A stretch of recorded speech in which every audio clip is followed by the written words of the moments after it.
이 시간 하나님 말씀 마가복음 5장 25절부터 34절 말씀 보겠습니다.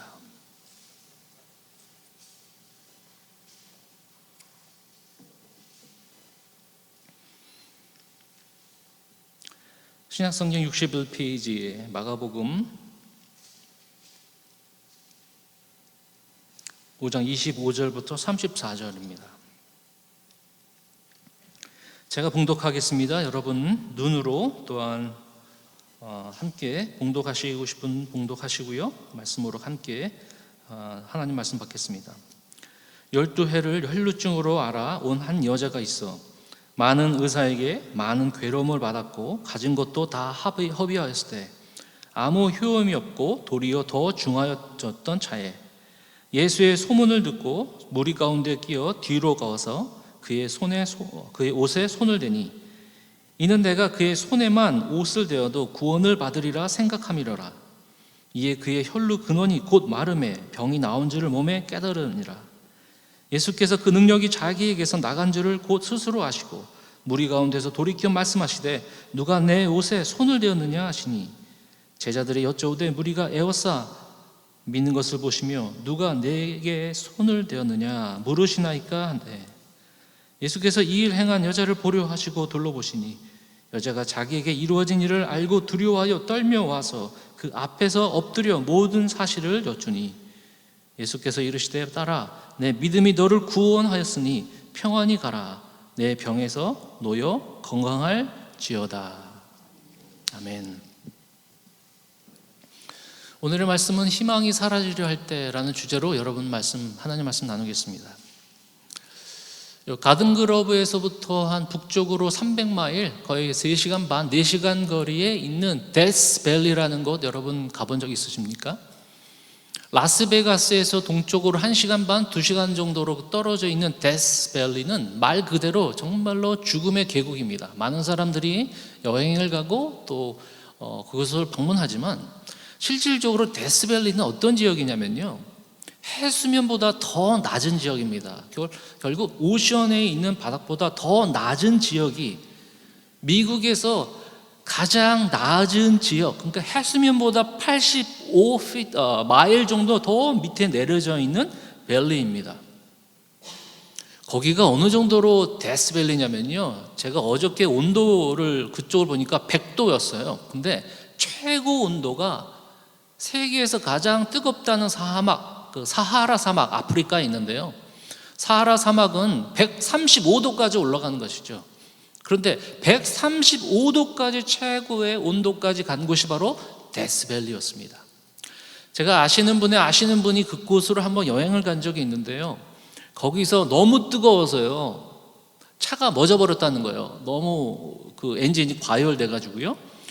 그래서 지나가는 사람도 없고 이거 정말 큰일 났다, 완전히 그 자리에서 스톱됐어요. 어떻게 할 수도 없었던 것이죠. 근데 다행히 좀 식히고 시간이 지나가니까 정말 죽을 고생을 하고 결국 돌아왔던 것입니다. 정말 이름대로 데스밸리를 갔다 와서 죽을 뻔하다가 다시 돌아왔다는 이야기를 들었습니다. 우리 인생이 혹시 데스밸리에 들어가서 그 자리에서 스톱된 것처럼, 막혀 있는 것처럼 그런 인생으로 혹시 살아간 적이 있으십니까? 아무 도움이 있어도 없고 나에게는 유효한 도움도 없고 내 힘도 없고 그냥 데스밸리에 그 안에서 갑갑히 막혀있는 상태로 혹시 우리 삶 가운데 살아가신 적이 있으십니까? 모든 사람마다 힘든 점이 다 있는 것 같아요. 사막을 경주하고 이렇게 달리게 한 선수들 있었잖아요. 그분들한테 인터뷰를 했어요. 뭐가 가장 힘들었어요? 사막에서 이렇게 경주하는데요, 물이 없어서 힘들었습니까? 아니면 태양의 열 때문에 힘들었습니까? 근데 그 경주자가 이렇게 얘기해요. 그게 힘든 게 아니고요, 제 신발에 모래가 들어간 게 더 힘들었습니다. 우리가 생각에는 햇빛과 물이 없어서 힘든 줄 알았는데 정작 그 사람은 모래 때문에 힘들었대요. 남미에 있는 어느 선교사님하고 이야기를 하다가 제가 이런 얘기를 했어요. 코비드 때문에 많이 힘드시죠? 그런데 남미에 있는 선교사님이 그렇게 얘기해요. 여기는 코비드가 문제가 아니야. 여기는 말라리아 때문에 더 문제야. 아니, 내가 생각하기에는 이것 때문에 문제 있는데 그 사람한테는, 그 지역에는 다른 것 때문에 더 고통받고 있다는 것입니다. 여러분 한 분 한 분의 고통, 고민, 그거 잘 몰라요. 우리가 이해할 수도 없어요. 정말 어떻게 할 수도 없는 그런 막막한 상황 가운데 있는 경우가 혹시 우리 모두에게 있지는 않습니까? 오늘 마가복음 5장에 희망이 사라진 한 여인이 있습니다. 이 여인이 얼마나 데스밸리 같은 곳에 스떡하며 거기 갇혀져 살았는지 25절 한번 보시기 바랍니다. 12해를 혈루증으로 앓아온 한 여자가 있어. 12해를 통해 몸에 피가 흐르는 것으로 고통받는 여인이 있습니다. 첫 번째, 육체적으로 이 여인은 고통을 갖고 있었습니다. 건강하다가 12년 전부터 이 여인은 몸에 이상이 생긴 것이었습니다. 첫 번째, 4중고, 5중고를 겪은 이 여인은 첫 번째 육체적인 고통이 있었습니다. 두 번째, 한 여자가 있다고 이야기했습니다. 여러분, 우리가 알다시피 이때 당시에는 여자들은 천민 계급에 있었던 그 계급이었습니다. 병자였고 여자였고 소셜리, 사회적으로 비참한 가운데 사는 여인이었습니다. 이 여인을 지금으로 생각하면 어떤 분일까 라고 생각해 봤어요. 그랬더니 떠오르는 지역의 한 그룹의 여인들의 생각이 나요. 지금 이때는 혹시 인도에 사는 천민 계급의 한 여자는 아닐까. 제일 가까운 여자. 인도에는 아직도 카스트 제도가 있어요. 태어날 때부터 계급이 성별뿐만 아니라 계급이 다 정해져 있어요. 하류, 천민 계급으로 태어나면 그 자식부터 다 천민 계급으로, 법적으로는 다 없앴지만 아직까지도 힌두교를 믿고 있는 인도에서는 천민으로 태어나면 교육을 받아도 열심히 일을 해도 천민으로 살아가는 것이에요. 또 지금 코비드 때문에 엄청나게 힘든 그 지역의 한 여인으로 생각하시면 됩니다. 혹시 다른 지역에서 살기가 힘들어서 다른 지역으로 그 볼더를 지나가는 그런 안타까운 여인일 수도 있어요. 우리는 너무 편안하기 때문에 이 여인의 상태를 이해하지 않고서는 우리도 희망이 사라질 때 어떻게 극복할 수 있는지 더 이해할 수 있기 때문입니다. 더 중요한 것은 거기서 끝나면 좋을 텐데 26절에 이 여인에 대해서 소개합니다. 많은 의사에게 많은 괴로움을 받았고 가진 것도 다 허비하였을 때 경제적으로도 문제가 생겼습니다.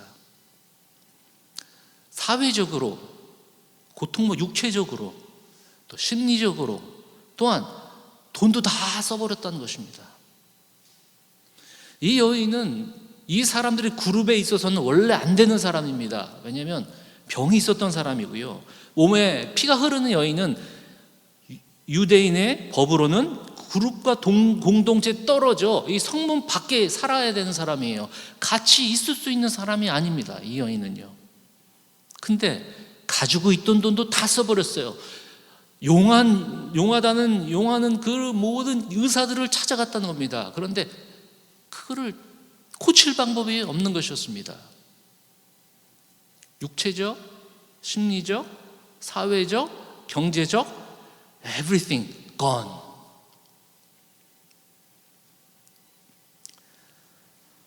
더 기가 막힌 거는 26절에 아무 효험이 없고 도리어 더 중하였다, 더 나빠졌다는 것입니다.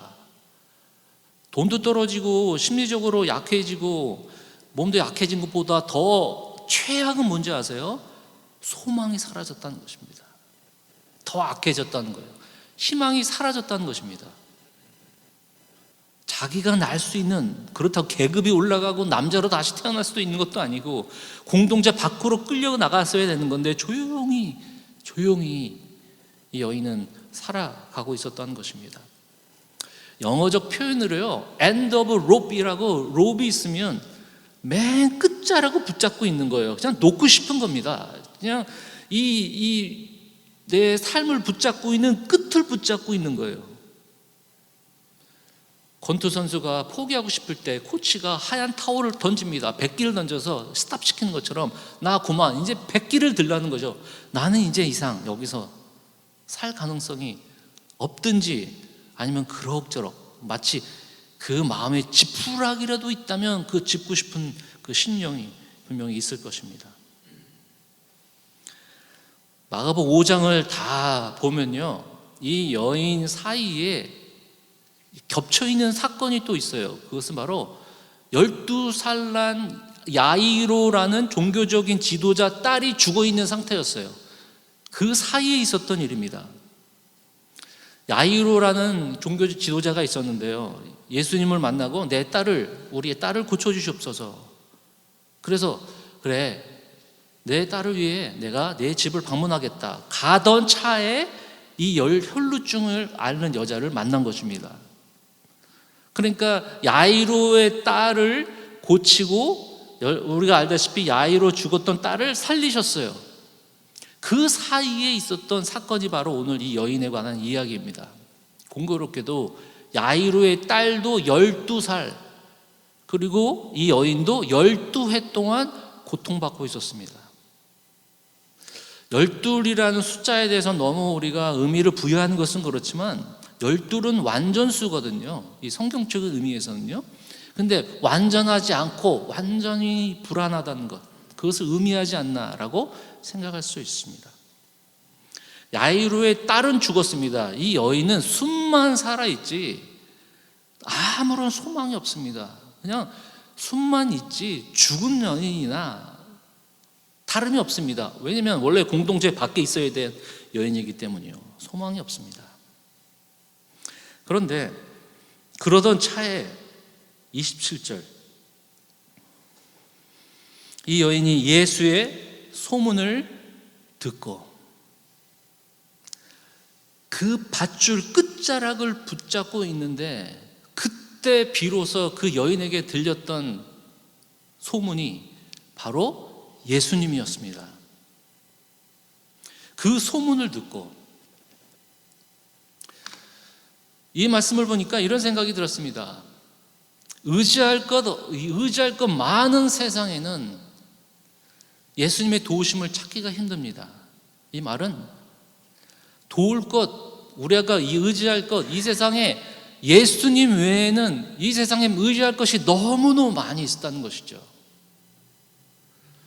마치 예수님의 도우심을 받는 것은 마지막 우리의 문제, 우리의 삶에 있는 이 막혀있는 부분에 우리는 나오는 그 방법이 아니라 다른 모든 옵션 중에서 그 중에 한 가지 예수님을 찾아가는 것, 그것으로 옵션 중에 원 오브 옵션으로 예수님을 믿는 것은 아닌지 다시 한번 생각해 볼 필요가 있습니다.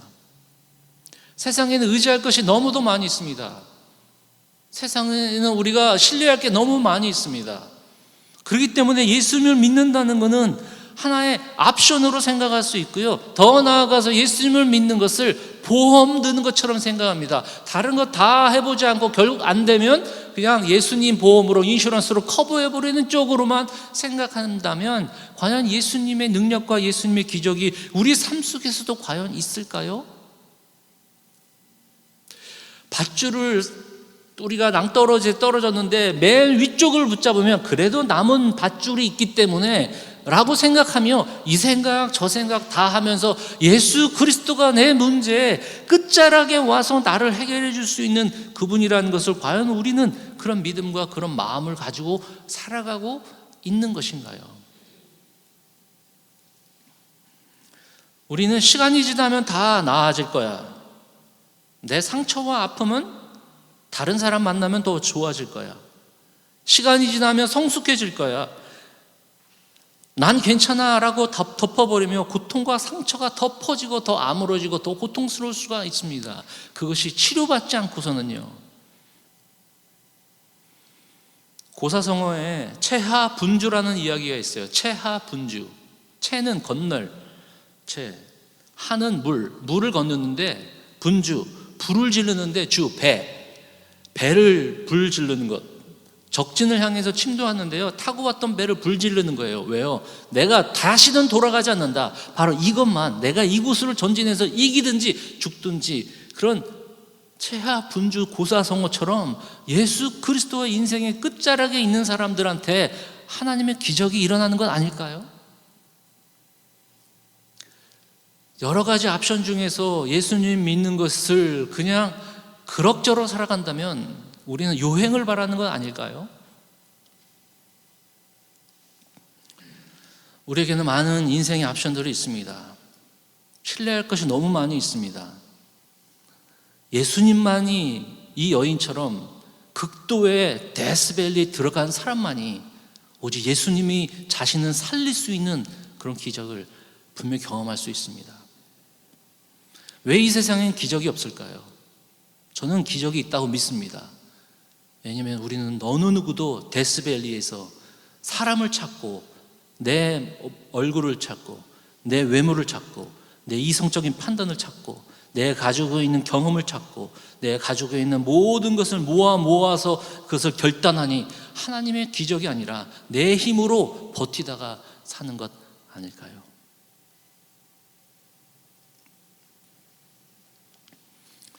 이 여인이 한 것이 있습니다. 그래서 27절에 예수의 소문을 듣고 무리 가운데 끼어 뒤로 와서 예수님을 앞에서 야이로의 그 회당장처럼 앞에서 요구한 것이 아니라 아무도 모르게 예수님 뒤편에 가서 그의 옷에 손을 대니, 이것이 바로 끝자락 같아요. 이 로프의 마지막 줄의 끝자락, 그 손이라도 아니면 그 옷자락이라도, 그분의 얼굴을 뵙지 않아도 나는 그분의 옷자락이라도 붙잡는 심령. 28절, 이는 내가 그의 옷에만 손을 대어도 구원을 받으리라 생각함이로라. 가만히 보니까 이 여인이 한 것이 있어요. 바로 예수님께 가까이 간 것이었습니다. 다른 모든 공동체 사람은 자기를 보면 아마 내쫓을 거예요. 아니, 감히 여기가 어디라고, 문 밖에 더 나가 있어야지, 공동체 밖으로 나가 있어야지, 이 더럽고 이곳에 같이 있을 수 없는 이런 이 여인이 어떻게 이곳에 있을 수 있어. 그렇지만 이 여인은 과감한, 정말 위험한 결단과 위험한 액션을 취하는데, 그것은 예수님의 옷자락이라도 붙잡고 있는 싶은 심령이었습니다. 대신이 아니라 이 여인이 직접 가는 것이었습니다.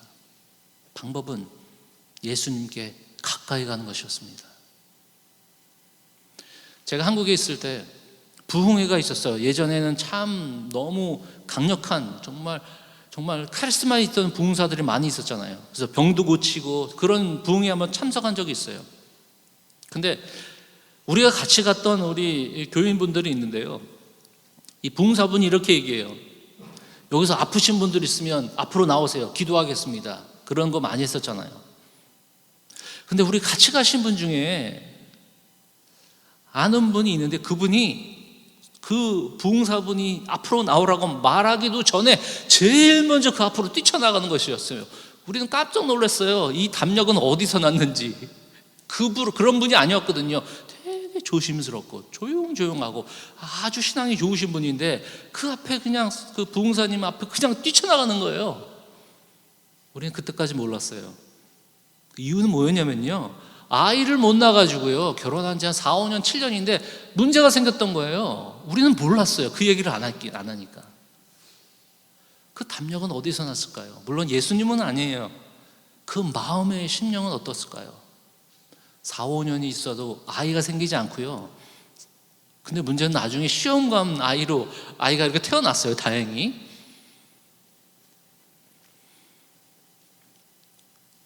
예수님께 나아가는 것, 우리가 보기에는 정말로 쉬워 보여요. 그런데 그렇게 쉬운 건 아닙니다. 내가 붙잡고 있는 것이 있기 때문에요. 하나님은 예수 그리스도의 몸과 그 피를 흘리심으로 하나님께 나아가도록 했는데, 더 두껍고 우리를 막고 있는 것은 내 자신이에요. 하나님께 나아가지 못하는 것은 내 자신이에요. 하나님의 문제가 아니에요. 우리 자신의 문제예요. 내가 너무 두꺼워요. 내 마음이 너무 강팍해요. 내 마음이 너무 돌 같아요. 그러니 나 예수님께 가지 못하는 겁니다. 저기서 멀리서 바라보는 거죠. 아, 좋겠다, 치료받는 사람들.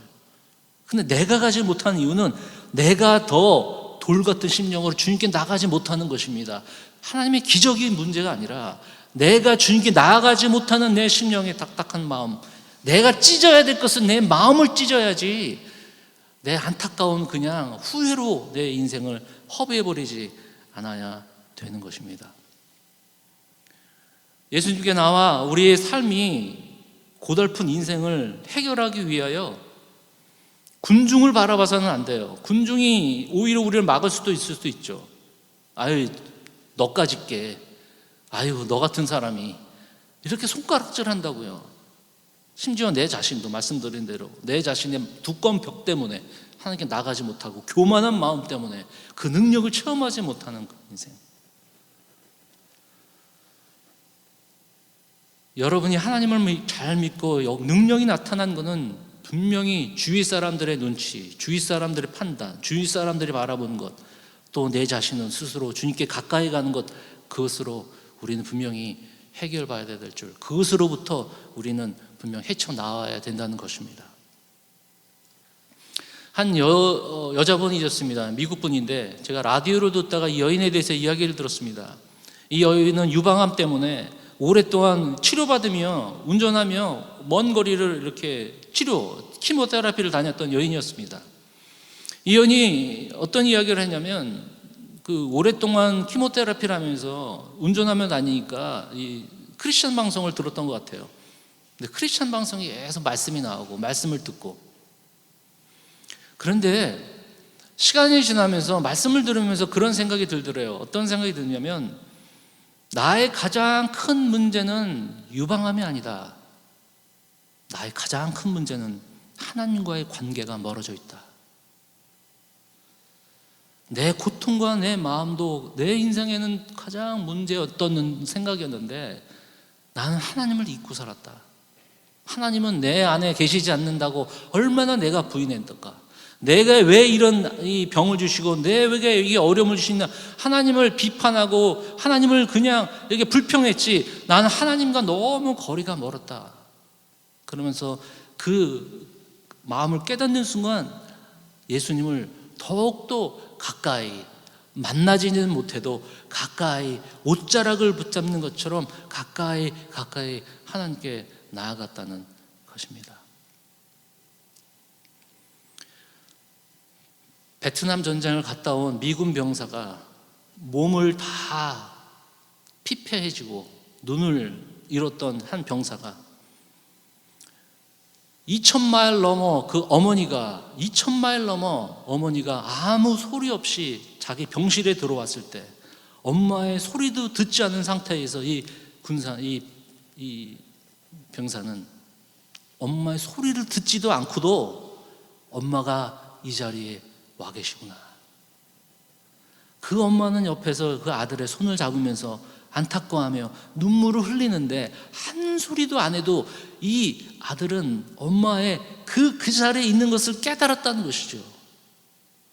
마치 우리가 하나님은 내 병, 또 내 가지고 있는 어려운 고통, 이것을 해결해 주실 의향은 있으신가라는 그런 고민과 그런 의심이 생길 때 그 예수님은 그 마치 어머니처럼 우리와 함께 하시고 가까이 하시고 또한 우리에게 큰 위로와 큰 힘을 주신다는 그런 믿음을 꼭 가지시기를 간절히 바랍니다. 그래서 주위에 있는 군중들과 내 자신의 딱딱한 마음을 깨트리기 위해서 우리가 할 수 있는 것은 제가 생각해 보니까 바로 골방으로 들어가는 것입니다. 모든 사람의 세상에 있는 모든 소리, 또 내가 가지고 있는 모든 억압되고 가지고 있는 그 힘들을 다 버리고 골방으로 들어가는 것입니다. 마태복음 말씀에 이런 말씀 있죠. 너는 기도할 때에 내 골방에 들어가 문을 닫고, 골방에 들어가 문을 닫고 세상의 소리를 다 듣고 은밀한 중에 계신 내 아버지께 기도하라.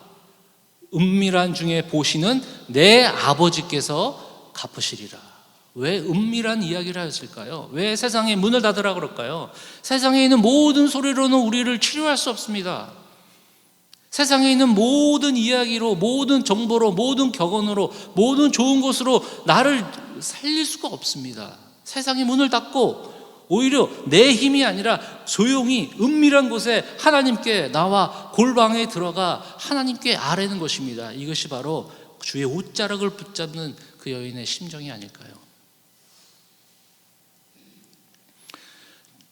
조지 뮬러라는 5만 번의 기도의 응답을 받은 사람이 이런 고백을 했습니다. 2,000명, 3,000명 고아 아이들을 영국에서 운영하면서 먹이고 아이들을 돌봤는데요, 한 번도 다른 사람들한테 돈을 달라고 구걸한 적이 없다 그래요. 도와달라는 적 한 번도 없어요. 오직 하나님한테만 기도했어요.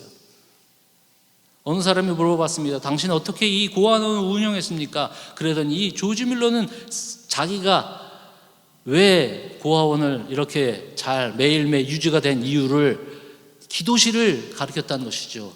그곳의 저 장소가 바로 2,000명, 3,000명의 아이를 하나님께서 먹이신 그 장소입니다. 하나님밖에 없다는 거예요. 아니, 오히려 후원자들이 많을 수 있어요. 하나님이 베푸시는 것이 후원자 100사람이 1000사람이 후원하는 것보다 한 사람이 바로 예수 그리스도가 우리를 위하시고 우리를 베푸신다면 3,000만, 5,000만, 10,000명의 사람의 후원보다 더 크지 않을까요? 골방에 익숙해져야 합니다. 윌리엄 캐리라는 현대 선교의 아버지, 1800년도 있었던 사람입니다. 윌리엄 캐리. 이 사람은 구두 수성공이었습니다. 그러니까 구두를 고쳤던 사람이에요. 근데 예수님을 믿게 되었어요. 그런데 이 마음속에 있었어요. 하나님으로부터 위대한 것을 기대하라. 하나님을 위하여 위대한 일을 기대하라. 하나님으로부터 위대한 것을 기대하라. 하나님을 위해 위대한 것을 할 것을 기대하라. 구두를 수선하면서 3가지 이렇게 그 글씨를 세계 지도를 붙여놓고 항상 했대요. 하나님의 비전을 기도하라. 하나님을 위해 기도하라. 하나님을 기대하라. 비전, 기도, 기대. 실질적으로 이 사람이 인도로 가서 선교를 한 다음에요, 43년 동안 인도에서 거기서 선교 사역을 하고 많은 사람들에게 영향력을 끼쳤던 현대 선교의 아버지입니다. 25년 동안 한 사람, 몇 사람의 열매가 없었대요. 25년 이후에 그때 비로소 많은 사람들이 그리스도께 나오는 것입니다. 어느 사람이 이 사람한테 물어봤습니다. 그 원동력은 무엇이었습니까? 윌리엄 캐리는 이렇게 얘기합니다. 이분이 어디 곳을 데려가면서 정원의 한 구탱이를 가리키며 이렇게 얘기했습니다. 정원의 한 구탱이, 여기가 바로 나의 예배 장소이자 기도와 묵상의 자리입니다. 이 자리가 없었다면 나는 계속해서 닥쳐온 고난을 이겨내지 못했을 것입니다. 나는 매일 새벽 5시마다 이 자리에 와서 하나님께 기도합니다. 그리고 하나님이 지으신 저 꽃들을 바라보며 묵상을 하고 이야기를 합니다. 나는 6시경에 들어가 아침을 먹고 하루 일과를 시작합니다. 저녁이 되면 밥을 먹고 성경을 들고 다시 이 자리에 옵니다. 선교, 사역이든 내 일생에 내 먹고 사는 일이든 경제적이든 심리적이든 육체적이든 결국 해결점은 그리스도 그 옷자락, 그 가까이, 그 골방, 그 하나님께 나아가는 은밀한 중에 하나님께 나아가는 그 마음을 보시지 않으시겠습니까? 29절, 이에 그의 혈루 근원이 다 마름에 병이 나온 줄을 몸에 깨달으니, 혈루 근원이 곧 마름에, 혈루 근원이 곧 마름에 12년 동안 고생했던 한순간이었습니다. 하나님의 기적은 한순간이었습니다. 하나님의 기적은 우리는 옛날 일, 우리가 박물관에 모셔두면 이전의 고전 역사를 바라보는 그런 일들이 아니었습니다. 바로 12해 동안 고생을 하고 엄청난 고통이 있었지만 바로 이 여인이 바로 이 옷자락을 붙는 순간 그의 피가 몸에서 끊어졌고 근원이 말랐다고 했습니다. 문제의 소스가 끊어졌다는 것입니다. 그냥 문제 해결이 아니라 문제 해결의 근원 자체가, 뿌리 자체가 완전히 그 순간에 없어졌다는 것이었습니다. 신약시대에도 바울의 손수건, 그 영적인 손수건에 몸을 닿아도 병이 났고요, 베드로의 그림자, 바울의 그림자를 지나가도 병이 났다는 것이었습니다. 사랑하는 새롬교회 성도 여러분, 기적 능력이 우리 주위에 없다고 해서 기적이 없다고 혹시 믿지는 않으십니까? 나는 주위에 기적을 본 적이 없어, 그렇기 때문에 난 믿지 않아가 아니라, 주위에 기적이 없어 보일지언정 하나님께서 지금도 그런 믿는 자들에게, 희망이 없는 자들에게 다시 한번 소망을 주는 것이 바로 하나님의 능력 아니겠습니까? 두터웠던 여리고성이 13일 동안 걷는 그 가운데서 하루 순간에 무너졌습니다. 그 두터웠던 성벽이, 엄청난 신장이 높았던 골리앗을 그 한순간에 그 물맷돌을 통하여 하나님은 이 다윗의 인생을 변화시켰습니다. 어부와 세간으로 살았던 제자들이 한 예수님의 그 부르심에 그는 순종하였기 때문에 그 이어 하나님의 역사가 그들을 통하여, 그들의 교회를 통하여 역사가 일어나지 않았습니까? 30절 31절에는 예수님께서 이렇게 물어보십니다. 30절 보시면, 그 능력이 자기에서 나간 줄을 스스로 아시고 무리 가운데서 돌이켜 말씀하시되 누가 내 손에 손을 대었느냐 하시니, 제자들이 여쭤오되 무리가 에워싸 믿는 것을 보시며 누가 내게 손을 대었느냐 물으시나이까. 왜냐하면 주위에 사람들이 많았는데 이 사람 저 사람 한 번씩 다 터치했는데 그가 누가 만졌는지, 예수님이 말씀하시는 그 사람이 누구인지 모르는 것이었습니다. 근데 예수님과 그 여인만 알고 있었던 것이죠. 그 은밀한 중에 어느 누구도 모르지만, 제자들도 모르고, 아니 누가 누군지 모르니까요, 하도 붐비는 가운데. 근데 딱 두 사람만 알고 있어요. 누가 되었느냐. 왜 예수님은 이 여인을 찾으셨을까요? 사람은 방법을 찾습니다. 어떻게 하면 내가 낫지? 내가 어떻게 하면 여기 어려운 데서 극복할 수 있지? 사람은 방법에 더 관심이 많아요. 근데 하나님, 예수님은 사람에도 관심이 많으십니다. 우리는 방법을 찾아서 어떻게 하면 교회가 되지?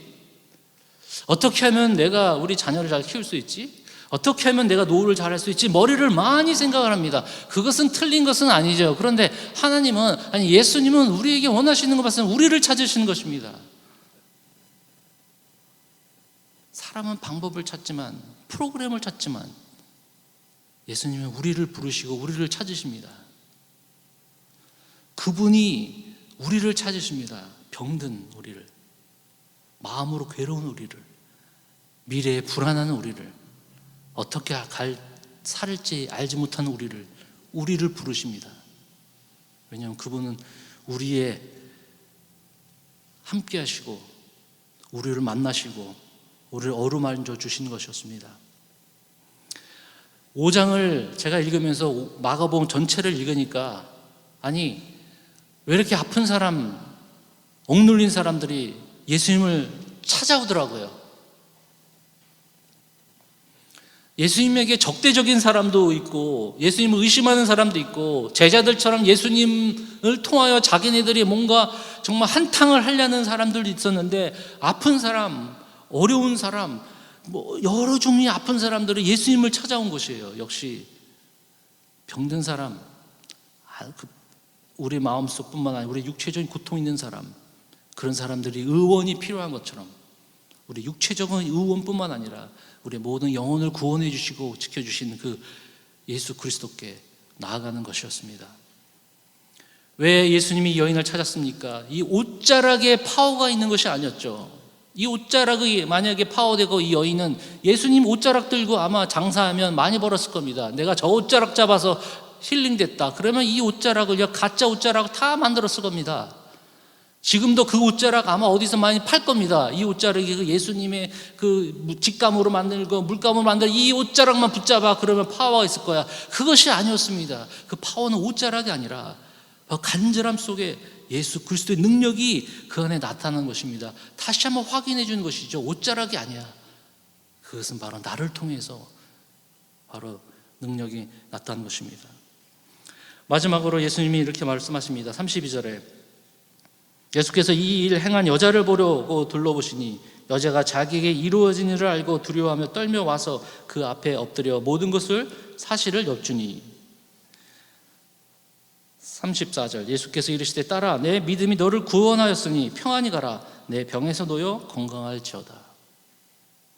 이 여인은 그냥 몸만 낫고 가는 것이 아니었어요. 예수님한테 컨펌을 받아야 되는 겁니다. 내가 이제 병을 나았다. 내가 내 믿음으로 말미암아 네 병을 나았다. 구원받았다는 것은 병을 나았다는 말과 똑같습니다. 내 병이 났다. 평안히 가라. 네 앞으로 고난이 없는 단계가 아니라 고난도 있을 거야. 그렇지만 네가 나를 만나고 그런 엄청난 기적을 경험했다면 너는 주님 앞에서 진정한 만족이 있다는 것이다. 너는 내 앞에서 진정한 만족이 있다는 것을 알려주기 위하여 평안히 가라고 말씀하셨습니다. 제가 한 그 인터뷰 기사를 본 적이 있습니다. CNN 뉴스 다큐멘터리 프로그램 중에요. 중국계 미국인 리포터였던 리사 링이라는 CNN 기자가 있습니다. 저널리스트기도 하고 기자기도 했던 중국계 미국인입니다. 리사 링. 이분이 병 고치는 그런 집회에 취재하러 갔었습니다. 걸린 사람들이 이제 기도하고 막 성령의 역사로 이렇게 하는 곳으로 거기서 이제 취재하러 들어간 겁니다. 근데 취재하러 들어간 곳에 18살 난 스티브라는 청년을 만납니다. 그 인터뷰 관계 중에서 그 프로그램에 이렇게 나옵니다. 이 18세 된 스티브라는 청년은요, 교통사고로 뇌가 손상이 되고 언어가 장벽이 됐어요. 그리고 그로부터 몇 년 후 위에 지붕에서 떨어져 허리 아래 마비로 말미암아 휠체어 타고 그 장소에 그 모임에 집회에 참석했습니다. 그래서 이분이 이 스티브를 이렇게 인터뷰하는 겁니다. 그래서 이제 기도 시간 됐고 나중에 이 스티브가 앞으로 나와서 기도받고, 그런데 어떤 일이 벌어졌냐? 이 스티브가 휠체어에서 일어났으면 다행이게요. 근데 일어나지 못했어요. 그래서 그 프로그램 끝부분에 집회가 끝난 다음에 이 스티브를 인터뷰하기 시작했습니다. 너무 미안하고 안타까우니까요. 이 여인이 이렇게 물어봅니다. 괜찮습니까? 스티브는 이렇게 얘기합니다. 지금 치유할 시간은 아니었지만 언젠가는 걷고 달릴 것입니다. 천국에 도착하면 하나님께서 새 몸을 주실 것입니다. 그런 다음에 스티브는 리사의 손을 잡고 이 여인을 위해서 기도해 줬다는 겁니다. 이 리포터는 그 끝부분에 이렇게 얘기합니다. 나는 이 상황을 보고 기적을 목격했다. 그 스티브의 다리가 일어선 기적이 아니라 그의 영혼이 하나님께로 그런 상황에도 끊이지 않고 하나님을 붙잡고 있는 그 자체가 기적이었다. 절망스럽지만, 좌절스럽지만 그래도 하나님을 붙잡고 있는 그의 영혼이 기적이었다. 육체적인 치유는 항상 일시적일 수 있습니다. 그러나 신앙의 치유, 영적인 치유는 영원하다는 것. 제가 말씀 초에 데스밸리를 이야기를 했습니다. 아이러니하게 데스밸리의 34~35마일 근처에 가면 마운트 위튼이라는 마운트가 있어요. 이곳은 아이러니하게 미국에서 가장 높은, 그러니까 15,400피트 이상의 그 높은 마운트 위트니가 있어요. 이것은 미국에서 가장 높은 곳이에요. 그러니까 웬만한 지역에서 미국에서 엄청나게 높은 곳이죠. 데스밸리는 34~35마일 전에는 죽음의 계곡인데, 아니 몇십 마일 이후에는 가장 높은 산이 위에 있어요. 그래서 마운틴 위트니에서요, 데스밸리가 다 보인다는 겁니다. 다 광경이 너무 좋대요. 가까이 가면 죽는 곳인데 그 마운틴 위트니에서는 데스밸리가 광경이 너무 아름답게 보인다는 것이에요. 우리가 올라야 될 곳은 데스밸리에서 인생을 허비하는 것이 아닙니다. 내 힘, 내가 가지고 있는 능력으로 살아가는 것이 아니에요. 우리가 매일 살아가는 것은 바로 그 마운트 위튼이 올라가, 그것이 바로 예수 그리스도의 그 십자가 위로 올라가, 그 십자가에서 세상의 모든 고통을 보면 아무런 문제가 되지 않는다는 것. 하루에 어디에서부터 시작합니까? 어디를 향해 매일 오르시겠습니까? 데스밸리에서 어떻게 살 궁리를 하고 그곳에 시간을 때워서 내 인생을 그럭저럭 살아갈 것입니까? 아니면 마운트 위튼이에 올라가서 심지어 데스밸리가 아름다운 광경으로 보이는 그 예수 그리스도의 그 십자가로 올라가고 그 예수 그리스도께 올라가면 이 세상의 모든 것들은 오히려 하찮게 보일 수 있다는 것이죠. 마치 우리가 고층 빌딩에서 밑에 내려올 때 큰 외제차, 큰 차도 성냥개비처럼 보이는 그 자그마한 문제처럼 우리가 살아가고 우리가 시간을 보내고 우리가 가야 될 곳은 데스밸리에서 살아남는 내 힘을 보여줄 때가 아니라 바로 골고다 언덕 그 예수 그리스도가 이미 승리하시고 세상을 이기시고 승리하신 그 예수님께 올라가 그분께 나아가 그분께 가까이 가 우리의 모든 것 대신 예수님이 우리를 영원토록 이 땅에서도 영혼을 맛보게 할 수 있는 그 치유와 우리에게 힘을 주시는 그런 분이심을 꼭 기억하시기를 바랍니다. 잠언 8장 나를 사랑하는 자들이 나의 사랑을 입으며 나를 간절히 찾는 자가 나를 만날 것이니라. 역대하 16장 여호와의 눈은 온 땅을 두루 감찰하사 전심으로 자기에게 향하는 자들을 위하여 능력을 베푸시나니 오직 그는 우리의 모든 것 되셨어. 예수 그리스도를 매일 바라볼 때 바로 믿음의 능력이 나타나는 그런 믿음의 고백이 우리 모두에게 있기를 주님의 이름으로 간절히 축원을 드립니다.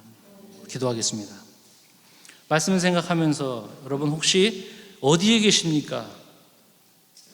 혹시 비참한 데스밸리에서 허덕이고 있지 않습니까? 아니 예수님께 나아가는 그분께 가까이 가는 우리의 심령이 되기를 간절히 바랍니다. 하나님 그러기를 원합니다. 제가 주님께 달려갑니다. 주님의 옷자락을 잡기 원합니다. 주의 능력, 주님을 먼저 찾기를 원합니다. 주님 저를 받아주시고 저를 치유하여 주시고 저를 회복시켜 주시옵시고 다시 한번 하나님의 새 생명을 경험하는 그런 기쁨을 회복시켜 주옵소서. 우리 다 같이 기도하겠습니다.